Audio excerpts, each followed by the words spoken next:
Julio del año 2015. 3 periodistas españoles entran a Siria por la frontera norte. Es una entrada espeluznante. Tienen que negociar con traficantes para lograr entrar al país. Finalmente lo logran hacer y llegan hasta la ciudad de Alepo, que en ese entonces estaba siendo disputada entre el gobierno de Bashar al-Assad y las fuerzas rebeldes. Pasan unos días haciendo reportajes, entrevistan a unos profesores que durante el día eran profesores, maestros de escuela, durante la noche tomaban las armas y se volvían rebeldes y peleaban contra el régimen de al-Assad. Conocen historias increíbles. Sin embargo, uno de esos días, el tercer día que están en Alepo, pasa un auto y los secuestra. 3 periodistas españoles desaparecieron en Siria. La última vez que se los vio estaban en una región controlada por el Frente al-Nusra, la filial siria de Al-Qaeda. ¿Por quién estaban siendo secuestrados? Por el mismo grupo de rebeldes que hoy están recuperando el control en gran parte de Siria. Combatientes islamistas apoyados por Turquía lograron entrar este viernes en 2 barrios del extremo oeste de la ciudad de Alepo. La caída de Alepo en manos de rebeldes insurgentes ha encendido las alarmas. La ciudad está casi tomada en su totalidad.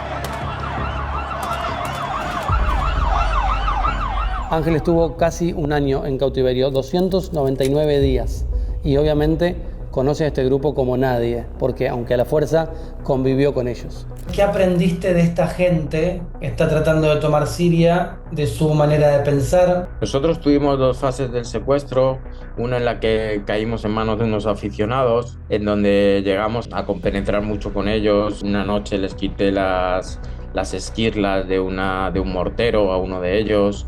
Le estuve medio operando allí. Llegamos a una afinidad muy grande con ellos. Ellos eran afines al Nusra, pero no era el grupo al Nusra el que nos tenía. Y ellos decían que realmente estaban en una encrucijada, que no querían más al gobierno de al-Assad y que habían abrazado estas ideas religiosas. Uno de mis secuestradores se iba a casar, no conocía a la mujer. Ya eran prácticas, como te digo, muy talibanes de Afganistán.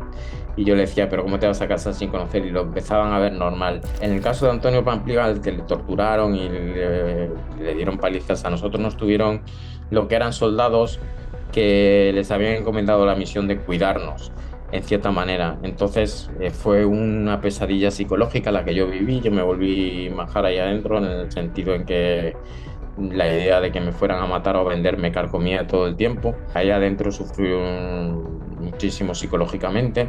Físicamente no nos trataron mal dentro de lo que cabe a nosotros dos, a López y a mí.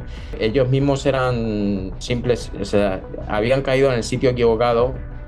Hace 2 días eran maestros, eran herreros, eran que de la noche a la mañana habían tenido que empuñar las armas. Y luego el integrismo radical había tomado ya lo que es la revolución. Y también tienes a simples soldados que están luchando del lado. Cuando estuvimos con los primeros, una noche se llevaron a uno al frente y le despidió toda la familia de una manera muy emotiva, despidiéndose ya de él como si le fueran a perder.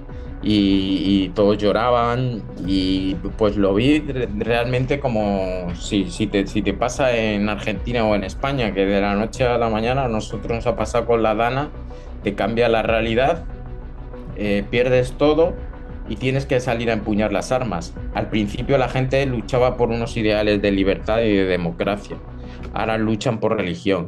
¿Se acuerdan de la Primavera Árabe?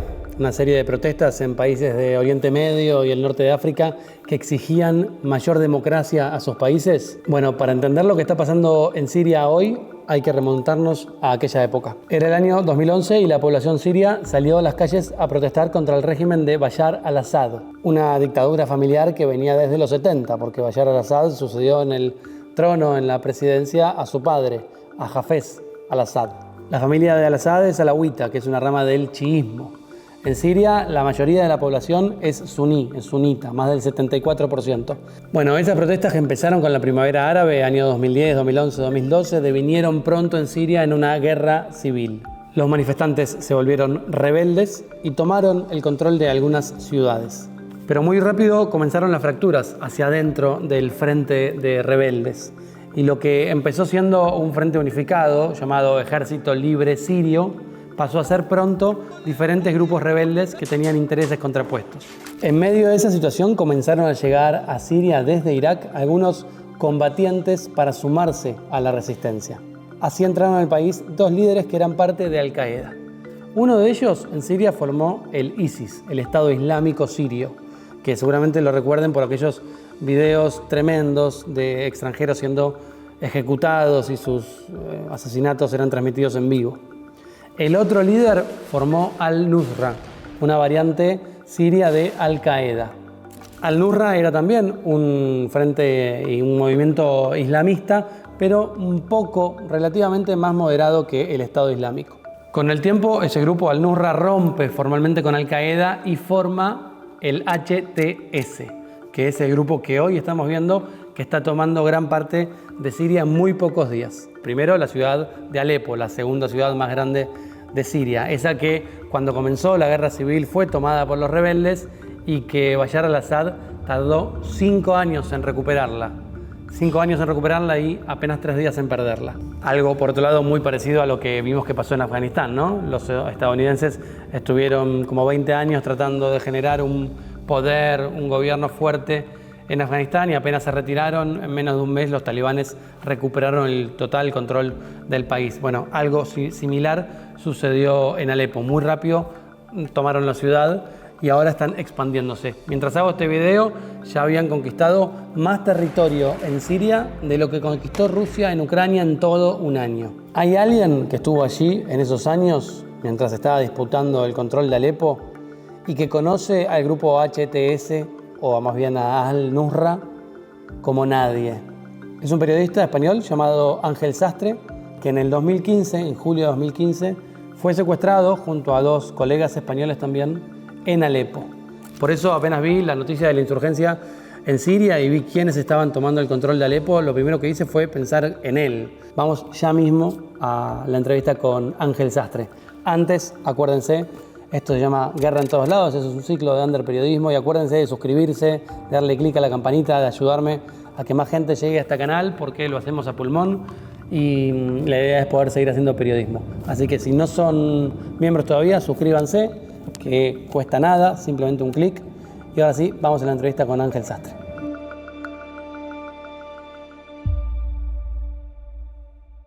¿El secuestro en qué año fue?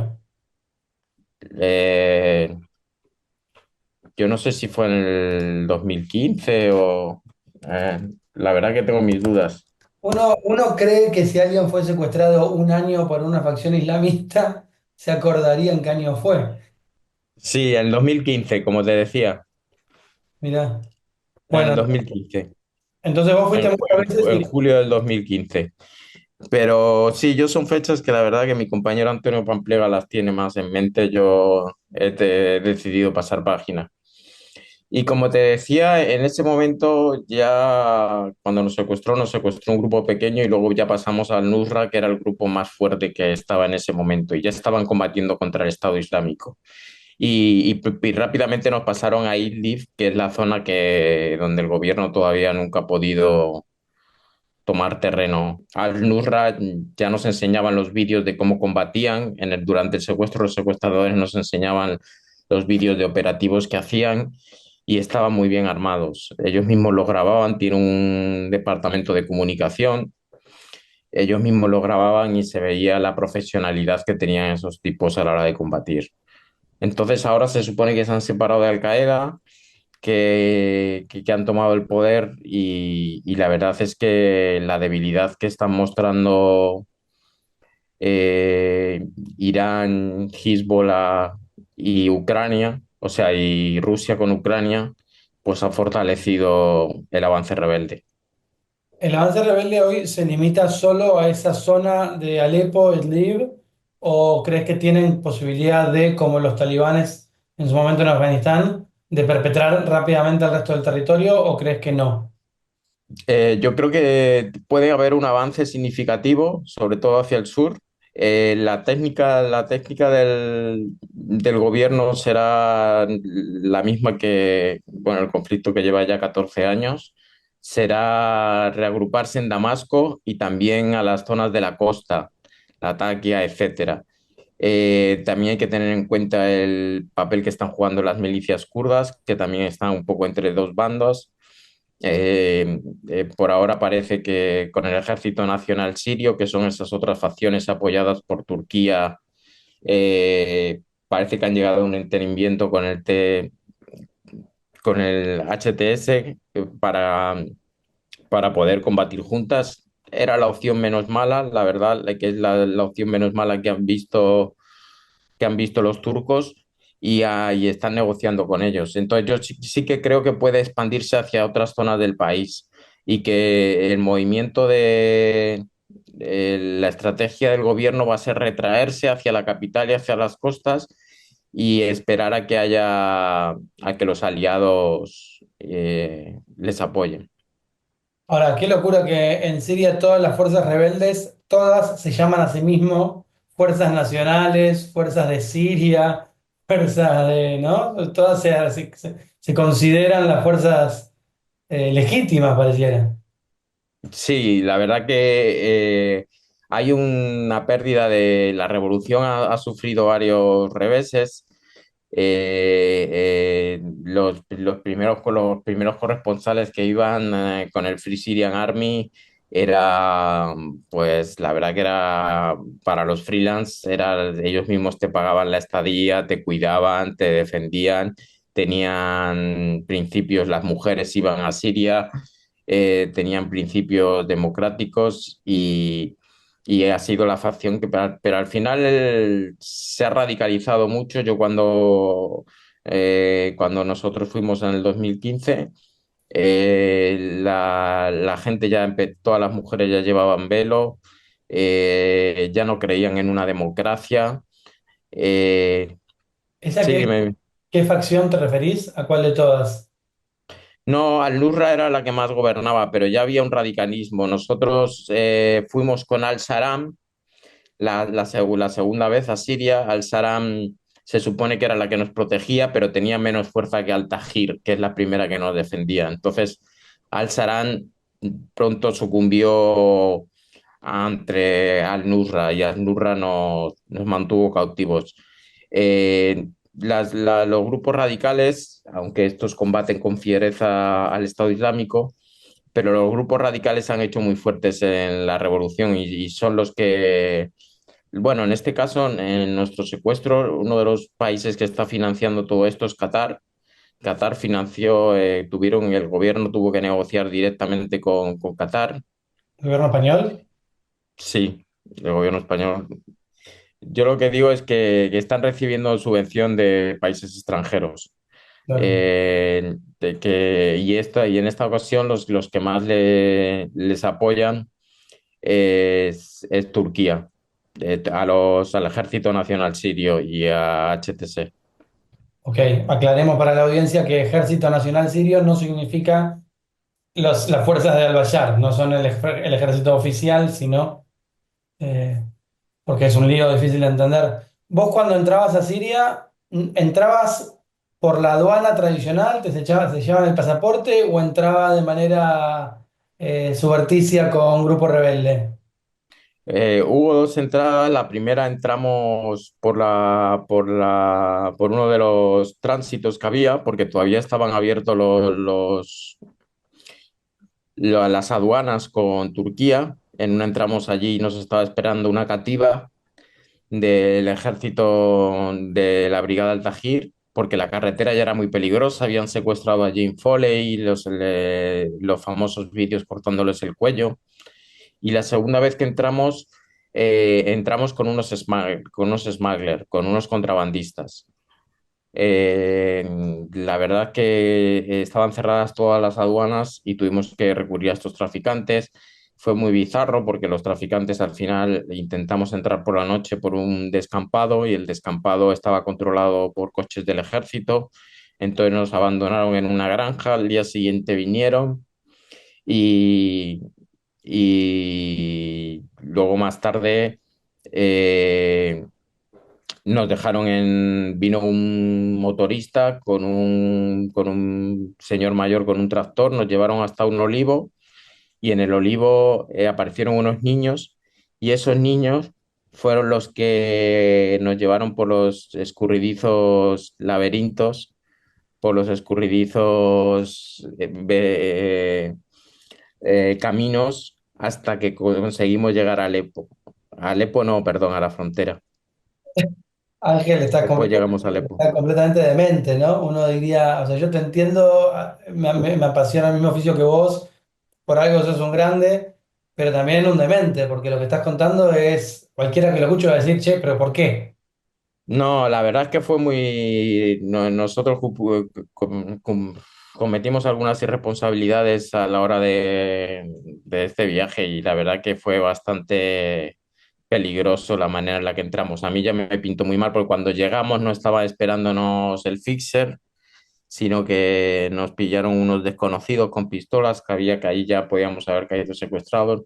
Nos tuvieron en una casa durante horas, ya se veían a los checkpoints la gente encapuchada y ya daba muy mala sensación. Y luego ya vino una furgoneta para estar a nosotros, nos metieron a Alepo.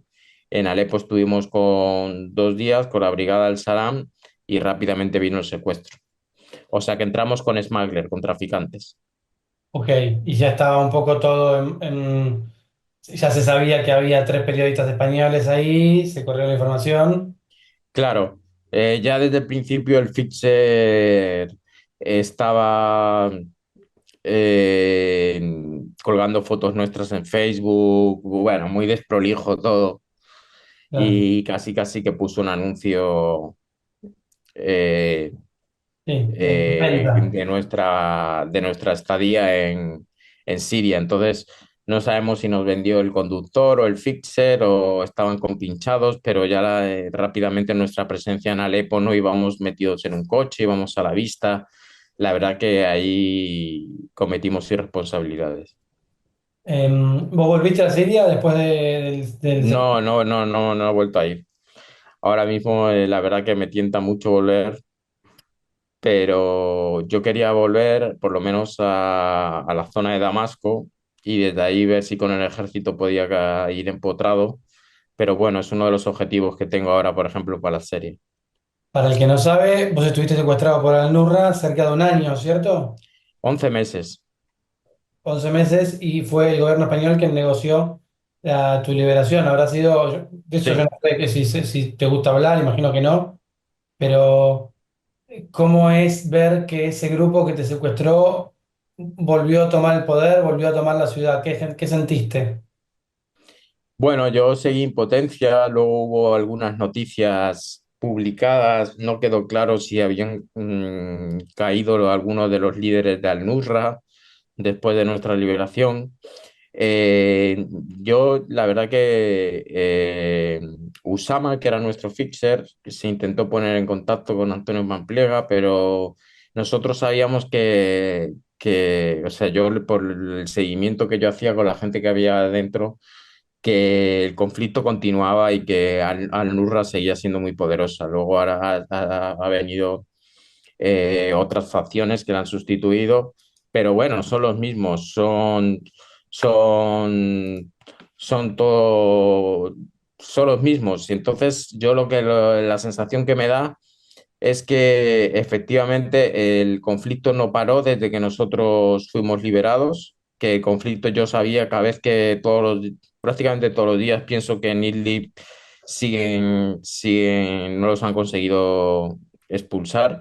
Yo en cierta manera sí que me temía un rebrote cuando he empezado a ver la debilidad del ejército ruso, cuando empezó la guerra de Rusia ya hemos estado varias veces, o sea, lleva mucho más, lleva el 2014 me parece, pero yo ya estaba viendo que había posibilidades porque el ejército es muy débil y pasa un poco como en Libia, que como no se apoyen en los aliados en lo que es el ataque aéreo, no tienen muchas opciones. Entonces, los grupos radicales siguen financiados también por países sauditas y no han perdido terreno. Entonces, para mí, si bien hubo importantes golpes cuando yo salí liberado, que los vi en las noticias, algunos líderes, yo tenía la información de que seguían muy fuertes en el país y que no había cesado el conflicto. Pienso que Siria expone una gran contradicción para la ideología política de las personas, ¿no? Porque imagino que a vos mismo te debe pasar. Por un lado está el gobierno de Bashar al-Assad, que uno, yo por lo menos lo considero una tiranía, ¿no? Una dictadura perpetrada en el poder, no muy democrática, pero su oposición es un grupo islamista que te suquestró, por otro lado. Otra oposición es ISIS. ¿Cómo posicionarse, cómo apoyar a alguien en Siria? ¿Los kurdos son la única salida posible? Por eso, efectivamente, cuando empezó el Free Syrian Army, tenías a alguien a quien apoyar. Pero ahora mismo con las opciones, yo te lo digo que más de uno piensa que es mejor que esté Al-Assad a que estén los grupos. Sin embargo, ahora mismo, por ejemplo, en la ciudad en la que se han atrincherado, en Hana, ahí hubo importantes matanzas del padre de Al-Assad. Esto ya viene de atrás, es una dictadura que bueno, dentro de lo que cabe con Al-Assad que se permiten ciertas tolerancias, los chiitas, los alawitas, pero está claro que las revoluciones árabes son marchitas, fueron marchitas. Esto es otro fracaso porque si toma el poder los grupos radicales, va a ser un caos, va a ser una guerra, no se sabe si habrá una guerra civil entre ellos mismos. Entonces es muy difícil estabilizar. Yo por un lado me gustaría la verdad, personalmente me gustaría que cayese el gobierno derrocado, pero me da mucho miedo que Afganistán, que es uno de los últimos países en los que he estado, que se tienda a una radicalización y que al final sea otra primavera árabe marchita. ¿Crees que esto va a agotarse en Alepo o que nos vienen un año, unos meses? No, yo creo que se viene una ofensiva a gran escala. Yo creo que las facciones rebeldes van a avanzar hacia el sur y, y creo que porque no pueden llegar tan bien como llegaron cuando Al-Assad tuvo que gasear y todo a las puertas de Damasco. Sí, sí. Yo creo que va a haber se va a extender. Sos uno de los grandes reporteros de España. Ahora estamos hablando de Siria, donde bueno, está este evento muy importante en tu vida, pero también estuviste en Afganistán, estuviste en Venezuela, sos un especialista en dictadura, ¿no? ¿De qué otros lugares estuviste, Ángel? He estado en más de 30 países. He estado en Níger, he estado cubriendo en Bangladesh, he estado en todos los países de América Latina, prácticamente todos. Colombia, Brasil, Perú, México, Cuba, la muerte de Fidel Castro. He estado en El Salvador con las pandillas, en Irak. eh, ¿Qué te devuelve todo esto? Porque no vas a cubrir el Mundial a Qatar, vas a cubrir la guerra en sí, Afganistán. ¿Qué te devuelve? ¿Qué te da a cambio? es una mezcla entre una es la sensación de sentirte realizado, de saber que estás haciendo lo que tienes que hacer, de sentir tu sitio. Hay una mezcla también de narcisismo, la verdad, también en todo esto, de adicción también. Y, y yo me sentía que estaba en mi lugar. Luego, otro tema aparte es todo el estrés postraumático, todo el estrés que las secuelas de haber llegado. Yo he tenido que parar, he parado un tiempo, ahora me he puesto a hacer los proyectos estos más profundos para volver, pero para volver con un equipo de producción detrás, no solo como el periodista freelance, porque yo hubo un momento en que vivía obsesionado todo el rato por volver y volver y volver, porque tenía la sensación de un poco del síndrome del mercenario, de que iba y captaba las historias un poco como que se servía de ellos y luego los abandonaba, un síndrome de abandono. Entonces yo necesitaba volver y hacer un seguimiento a la historia. Entonces hubo un momento en el que no me sentía a gusto en la zona de confort. Mi oasis era Buenos Aires, donde yo tenía mi gimnasio, mi CrossFit, mi judo, mi refugio, y allí me recuperaba, pero cada vez era, después del secuestro yo salí muy tocado. Y a los 2 meses ya estaba en México haciendo una expedición de aventuras, después estaba en el proceso de paz de Colombia, después estaba en las protestas de Venezuela, después estaba en Mosul, en Irak. Entonces hubo un momento en que la mente me estalló. Pero es una mezcla entre saber que estás haciendo lo que tienes que hacer como periodista, que para mí hay dos labores, la denuncia y la investigación. Esto me parece que es una denuncia sobre lo que está ocurriendo, dando voz a otros que no tienen voz. Y también hay una mezcla de narcisismo y adicción. Cuando surgen las noticias de vuelta, en el caso de Siria, ¿te vuelven un poco los fantasmas de ese estrés postraumático? ¿Te volvés a poner un poco tenso Sí, o sentís que ya pasó? Porque esta idea de volver a Alepo en un momento en que está controlada por el grupo que te secuestró es medio, ¿no?, autodestructivo.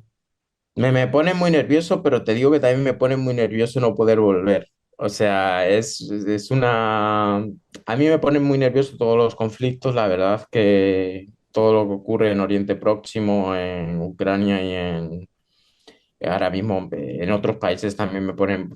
Procuro, hubo un tiempo que incluso dejé de leer, dije, me voy a tomar un respiro de verdad, de dejar de leer noticias, pero ahora no lo puedo, estoy haciendo un seguimiento, estoy intentando levantar un proyecto con plataformas para volver a países, pero volver de otra manera, más cuidado, más protegido, menos precario, ¿no? Como viajamos los freelance. Pero yo lo sigo cada día. Tengo varios medios suscritos, El País, el New York Times, y, y la verdad es que me hace recordar, ahora que estoy con dos proyectos, que es la película también, como estamos rehaciendo el guión del secuestro, que es una beta que yo no había decidido explotar en ningún momento y que ahora he decidido contarlo. Me abre las heridas porque para mí fue como un sueño. Es como que pasé página muy pronto y ahora me estoy acordando como que no ha pasado nada. Ya te digo que son 14 años de guerra civil. Yo creo que ya no me acuerdo hace cuánto el secuestro, fueron 6 años hace que me secuestraron, me parece. Casi 10, O, 9 años. entonces, eh, no hace tanto tiempo. Entonces, el tiempo de las guerras se están eternizando. Bueno, Ángel, la verdad es que muchísimas gracias, te admiro mucho siempre Gracias. por tu estatura moral, por tus valores, por tu profesión, por tu talento. Gracias, Y eso es un compañero. referente para muchos periodistas que queremos hacer coberturas en terreno, así que te insisto, te admiro mucho y te agradezco este rato. Sé que la audiencia lo va a valorar. La admiración es mutua, amigo. Así que venga, muchas gracias. Nos vemos Un pronto abrazo. y contá conmigo para lo que sea, si puedo ayudar en algo. Muy bien, un abrazo. Un abrazo.